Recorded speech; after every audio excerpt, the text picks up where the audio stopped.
I came to the institute in 2001 as part of the graduate program, GPISH, Graduate Program in Islamic Studies and Humanities, and I graduated in 2004. Since then, I've been working with the library. I started with as an assistant librarian, especially to work with the Smiley collection, what we then called Smiley collection. Now it has become a Smiley special collection unit. So I started with closely working with Smiley collection, particularly manuscripts and other archival materials. And then later on, I've been kind of promoted to now I'm working as a librarian. My main job is to look after the general collection now, but before that, I work closely with the Smiley collection, manuscripts, artifacts. Just before for the last year, so I've been given a special assignment of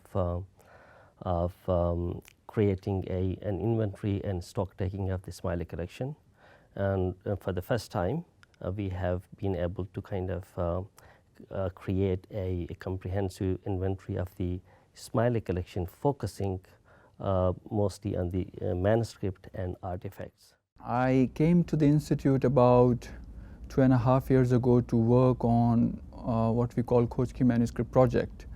And then a couple of months ago, I've been appointed as head of this unit. So I have a number of responsibilities in addition to now working on the catalog of this collection of manuscripts that we have. I also am at the moment pursuing my doctorate work at the University of Chicago with a focus on religious traditions in South Asia and specifically Muslim traditions in South Asia. And my dissertation look at the formation of what I call Satpanthi Smiley tradition in the region of Punjab, Sindh and Gujarat. See, my Ginan book will be mainly concerned with the musicology of the Ginans, because I have made research in the musicology of Ginans, but I will also give other aspects of the Ginan melodies, but mainly it will be about that. And I will give some demonstrations of the rags and tals and the sentiments produced by the Ginan music, and therefore I'll have to also include the audio series and the DVDs along with the Ginans. Now, my first thing will be to give an introduction. What is the situation of the Ginan melodies, the recitation of the Ginans in the subcontinent, and what is the situation outside subcontinents? Where do we stand now? What is happening with the melodies of the Ginans? You see, what is going to happen in the future? You see, I find that in this generation, our people have come under the influence of modernization, and therefore there are many changes coming in the recitation of the music of the Ginans. Now, I am only worried what is going to happen to the future generation. Are we going to hand over our half a millennium treasure of music to the future generation, or are we going to hand them the distorted and mutilated self-made Ginans done by our youth? That's my big concern. Well, I started the study of the Ginan from a scholarly point of view, really when I was an undergraduate at Harvard. I had the fortune of studying with Professor Anne-Marie Schimmel, who was one of the 20th century's greatest scholars in Islamic literature, Islamic mysticism, but also in Muslim literatures of South Asia. And I think under her training and also her encouragement, I thought that this whole area of the Ginans themselves, which again was something that I grew up with, growing up in an Ismaili family in East Africa where Ginans were always being recited, but you always took them for granted. But when I saw what could be done from a scholarly perspective in terms of Muslim literatures, how they were being studied, especially through the work of Professor Schimmel, I thought, well, why not study my own tradition this way? And so I would say that that was the main reason. I think the other factor was that my father himself was greatly inspired by the Ginans. He used to sing Ginans all the time, and on a regular basis, on a daily basis. And I always used to wonder about what the Ginans meant to him. And then I would look at other people singing Ginans and also think about, from a history of religions perspective, what meanings do these Ginans have for individuals? So when I started studying looking at the comparative study of religion, religious experience, I could not help but notice, well, here are traditions that are very close to home that I should be looking at too. I was born in Kenya, and my parents and family came to Canada in the early 70s. I did my graduate work at McGill University in the history of religions. My particular interest is religions of South Asia, especially Islam and Hinduism. After finishing my dissertation, I came to the United States, and I've been here 30 years now. I taught at two liberal arts colleges before I came to Syracuse in 2000. And they were Middlebury College in Vermont and Colorado College in Colorado Springs. Since I began my academic career, I've been interested in the actual practice of teaching. And that's because in graduate studies, at that time anyhow, you didn't get exposed to teaching. It wasn't one part of the thing you did. You just focused on research. And I had the opportunity to produce a section titled Spotlight on Teaching for the periodical that is produced by the American Academy of Religion. It's a quarterly. And that gave me an opportunity to spend some time thinking about religion. When I came to Syracuse University, I directed the graduate studies program and chaired the Department of Religion. I also designed and directed a program that I offered during the summer on Muslim cultures. And right now, I'm keenly interested in exploring online education, its possibilities and pitfalls. In my personal case, it is through the Ginans that I understood my identity was Muslim. I grew up listening to Ginans all the time, whether it was at home or whether it was in the Jamaat Khana, which is where Ismailis assembled to pray. And my father was and still is a superb Ginan singer. His recitation of Ginans and the Arabic dua, there's also an Arabic prayer that is recited, have a very distinctive style, and after all these years of collecting Ginans, I still find that his style is unique and powerful, and many members of the Jamaat recognize him.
Sirabandhu bandhu tame mora sami ananta ko rayo tawa ali anadya nataya ali ali anadanjo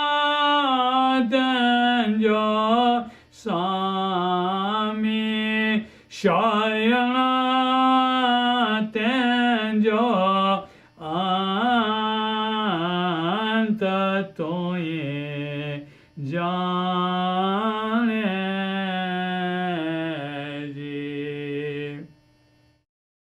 As you can see, he throws his voice in the typical way that his ancestors sang. You know, they come from Junagadh, an area in Gujarat, when there were no microphones. So he sings loudly and forcefully. The tunes of the Ginans are standardized, but individual singers can add embellishments and vary the melodic line a little bit, and that's what he does. His recitation is quite complex relative to other singers. At any rate, he taught all his children to sing, including myself. It is through him that I really developed a love not only for Ginans, but also the wider musical tradition that's found in South Asia, which led me eventually to actually train in Indian classical music. I went to India and learned from a musician whose name is Prabhatre. It's a story, and it's a story about men. The first man is my father. My dad loved music, and he played very feelingful piano. Every day he would come home from work, sit down at our grand piano in the living room and play. And so I have that all in my ears, and I could hear the emotion in that music. I loved it. And so I started learning the piano as a child, and I started spending hours and hours playing, hearing those feelings in that music. So that, and really the only thing I wanted from life is to be able to continue music. I didn't want scholarship, I wanted nothing else, just music, performing. Later, from my grandfather, I inherited his cello, but he was actually a clergyman. So I learned a lot of other things from him as well. But I started playing the cello, and what was beautiful about that is because you can play with other people. You don't sit like at the piano, you're alone. But the cello, you play string quartets, you play orchestra. Later on, I was a symphony orchestra player. And again, I loved that. It was my life. But then something happened. The third man that came into my life, my husband, and he is from India. And he has a Muslim background. And it was through him that I found a new kind of a musical experience. And that was, it was classical, but the classical part of it was not as formal and as controlled as we are used to from Western classical music. First of all, we sat on the floor. We didn't look at a written music piece. Instead, I looked at the eyes of the man who was teaching me, because he was the book, the only book there was. And that was an experience I'll never forget. The first experience of him saying, "This is beautiful," and his eyes just piercing me. And I didn't think it was beautiful. My ears didn't like it. But he said it in a way that I knew that there was some beauty there, and I had to find out. And so I became addicted to learning just orally, you know, from someone who knows what they call sina basina. And that never left me. Now, I also found that there wasn't necessarily a rigid boundary between classical and non-classical, because the same people who did classical were also reciting. And that was also beautiful. And it may have a folk background, but that wasn't something that would stop them from doing it. And I found there was a kind of a whole of music, and there were different kinds of musics, each of which could be enjoyed.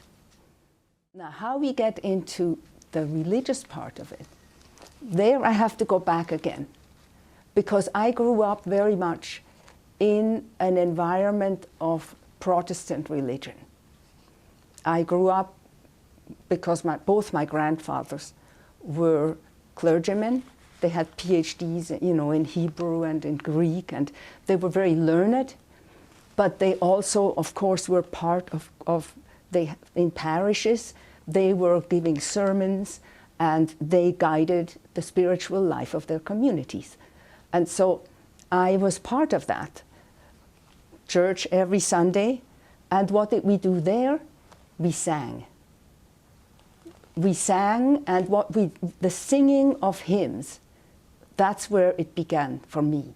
Those hymns are all etched in my ears, and I will always remember them. When I'm feeling I'm in trouble, a hymn comes to my mind, Now God is going to help me, something like that. And what I also learned is feeling, expressing feeling. I think perhaps that was, when I look back, that was the most important part of this background that I had. And I was thirsty for more of that expression, because when our Western way of expressing feeling is very subdued, at least where I came from, nobody would make gestures or go ah ha ha or subhanallah or something like that. Nobody would do that. Everyone's sitting very quietly while the singing is going on. Well, not so in the milieu of my husband, where it began with mushairas, poetry. And I said, oh, they're singing. Well, that's actually recitation, because what I then learned is that some of the greatest musical expression is actually sound connected to poetry. Words. It's really the words that give the depth to the music. And so once I realized that, I learned that there is you could say an ontology, or we could say the primary experience of hearing words that are very meaningful and very superior and divine. Well, that primary experience you learn when you're learning about how the Quran was revealed. All Muslims share that. And so reciting those words, giving them sound, is something that has become so basic. And I just started feeling that. And I've always loved poetry. So for me, that combination of poetry and musical sound is the top experience. My name is Kareem Gilani, and I have done my PhD in Music and Religious Studies from the University of Alberta. And I wrote the dissertation on sound and recitation of Khoja Ismaili Ginan's tradition and transformation. And I have studied the sounds, musical meters and patterns of Ismaili Ginans for about 10 years or more. And during my master's, which I also did from the University of Alberta, which was funded by the prestigious scholarship of the Institute of Ismaili Studies, both for my master's and PhD, I also wrote an MA thesis on the Ginan, a musical heritage of Ismaili music. So it has been more than 10 years that I've been studying the sounds, the poetic and musical meters of Ismaili Ginans, and that is primarily my interest. I was born in a family where Ginan play a very important role and still does. My mom, my mother, she recites Ginans more than 200 by heart. And I remember, while I was growing up, hearing her reciting Ginans early in the morning, sometimes in the afternoon, evening, even during the late evenings as well. So the connection with Ginans, and particularly the sounds of the Ginan, the music, I means, the tunes of the Ismaili Ginans has been very personal to me because of my mother and the way, we were brought up. And my mother, being a Sindhi, she was able to recite Ginans along with other Sindhi poems as well, from Shah Abdul Latif Bhitai and other traditions. So it was not only Ginans, but also some of the Sindhi rich Sufi and cultural music, which was very important to us when I was growing up. So that has a very major impact on me while I was growing up. And I remember, my mother, she wanted me to learn one of the very difficult Ginans and recite that Ginan into the Jamaat Khana settings. And I was hardly 4 years old. And I was nervous, but my mother told me that once you will start reciting it, everybody will join with you. So don't worry. She taught me that Ginan. I went to the Jamaat Khana, and when I didn't even know how to read at that time, but I memorized the entire Ginan by heart. When I started to recite that Ginan, I was hoping that the Jamaat will also join me with recitation. And no one knew about this Ginan. So I was alone reciting that Ginan, and my mother, she was sitting right beside me and she was reciting loudly, so I won't feel, scared. So I still recall that moment of performance which occurred to me at that time, and that was hardly I was 4 years old. So that was my first experience of performing or reciting Ginan within the Jamaat Khana setting, and also my first formal performance where I have experienced Ginan in a performance context. So that was my personal attachment to the Ginans. And the second most important aspect of my research has to do with the literary aspect of the poetry aspect of the South Asian context. I grew up in an environment where my brother, he's also a very good poet. We had a lot of discussion about the poetry at home, and also about the music. But I still recall that, when I was in grade 11 in BUI, our religious education, there was a huge debate in Karachi regarding what are the right methods of reciting Ginans. So there were a few groups who wanted to claim that their recitation is correct. And there was an environment where a lot of questions were raised, that either we would follow the standardized model of Ginan. That model was introduced at that time by some individuals. Then there was a traditional model which was also introduced by some other group of people. And then there was the third group which wanted to have the recitation which are very close to the Gujarat and Gujarati recitation. So I came across those issues while I was in Karachi, and those were very important issues which were faced by all the individuals who were attending at that time the Ismaili religious centers, and they were really puzzled. What are the right ways of reciting Ginans? And that was the question which really, struck me at that time. And I thought, why don't I try to develop a sense of what is the background of this rich heritage which Ismailis have inherited for so many years, for over 700 years. What are the roots? What are the routes where these traditions come from? What are the cultural and geopolitical contexts in which these Ginans were composed and written? So it was an inquiry in my mind almost 12, 13 years ago. And I started to go and meet with the people whom I felt had immense amount of knowledge on Ginan. So I met with Dr. Haider Ali Dina. I had long sessions with him. I met Dr. Ghulamadi Alana. I attended Zarina Kamaluddin's classes. I attended Jafar Sadiq's classes. And all of these people have different way of understanding the tunes of Ginans. And those were my questions. Those were my inquiries, which were the part of my, a bigger project which I had in my mind almost 12, 13 years ago. And then I applied to the Institute of Ismaili Studies scholarship, and I was really fortunate. I got that scholarship. I went to London, and it was my first encounter when I went to the Ismaili Center, Jamaat Khana in London, and when I heard the Ginan from the East African Jamaat. And East African Jamaat is also originated from India, but they were migrated to East Africa a while back, like almost 100, 150 years ago.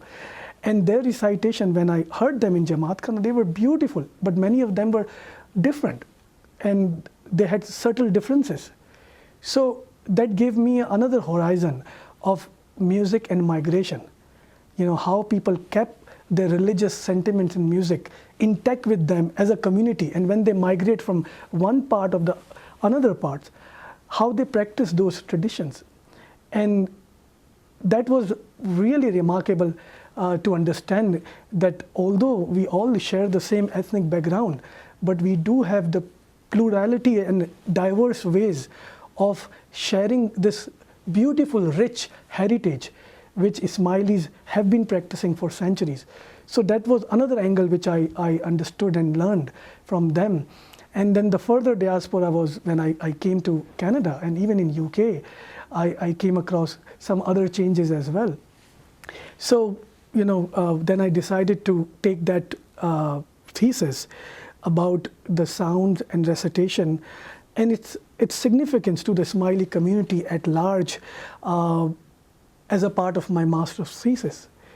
And I must say that it has been a kind of a journey where I'm improving and I'm learning on a regular basis, because 10 years back I had totally different views about the music, and now I have totally different ways to see how the music appeals to individuals and the community. So I must say that it's an ongoing research, ongoing query, which I've been following, I would say, since 2000. My area of research is based on ethnomusicology, and it has a lot of ideas taken from the ethnographic field research and religious studies theoretical models. So I have conducted a vast field research on the communities which practice Ginan as a part of their daily devotion. So it took me to places such as, like started from Karachi, then Sindh, Larkana, Hyderabad. In Punjab, I went to Gujarat, Multan. I went to, then we had Sargodha, Lahore, Kasur, Talwandi. Talwandi is one of the most historical places when it comes to Ginans. And not only I have visited these places, but I have conducted vast ethnographic field research. Because what happened when I started my journey of understanding the tunes of Ismaili Ginans, there was hardly any research material available on this field. Nobody has written anything on it. Although there are some audio cassettes available, but when it comes to the scholarship on the Ismaili music of Ginans, you may not find any single article. Back then in 2000, there was nothing really available on this particular field. So I wanted to learn and understand and create a theoretical model which is based on the ethnographic inquiry. So I went to the field research. I took interviews, long interviews with some of the indigenous people from Punjab, from Sindh, from Karachi, urban places, and I got to hear their views about music. And at that time, I realized that these are the terms such as raga, dhun, and sur. These are three totally different I would say, the vocabulary which are commonly used by the folk musicians, classical musicians, and the community to describe any particular Ginan. For example, here in North America, whenever I will get a chance to recite in the Jamaat Khana, somebody might ask me, what raga are you reciting that Ginan on? Because for them, raga doesn't fall under the category of the Indian classical music. Ethnomusicology is the combination of two words, ethno and musicology, which is the study of music. Ethno means ethnic. So ethnomusicology study the music which is practiced by many other traditions.